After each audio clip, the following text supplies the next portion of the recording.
Land cruiser দাপিয়ে বেড়ায়, বড় বড় টাওয়ারের মালিক, অনেক সম্পদের মালিক। এটা দেখেই মনে করবেন না অনেক সুখে আছে, ঘরে যেয়ে দেখেন কোনো সুখ নাই। ঠিক কিনা? সাধারণত টাকা যার বেশি, দুঃখ তার বেশি। টাকা যার কম, সুখ তার বেশি। সুবহানাল্লাহ পড়েন। ইসলাম। এজন্য আমার শ্রমিক ভাইয়েরা, আপনাদের এক পা জান্নাতে এমনি ঢুকে আছে।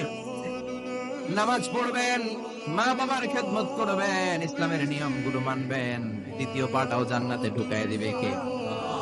আর যারা কোটি কোটি টাকার পাহাড় বানিয়েছে, ওদের হিসাবের ফিলিস্তি অনেক বড়।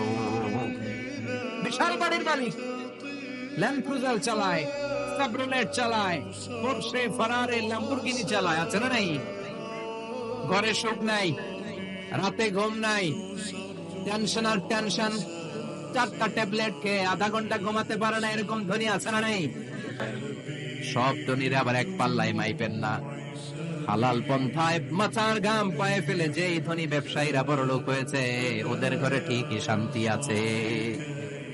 তার মানে টাকা যার বেশি, অসুখ তার বেশি, কিচ্ছু খেতে পারে না।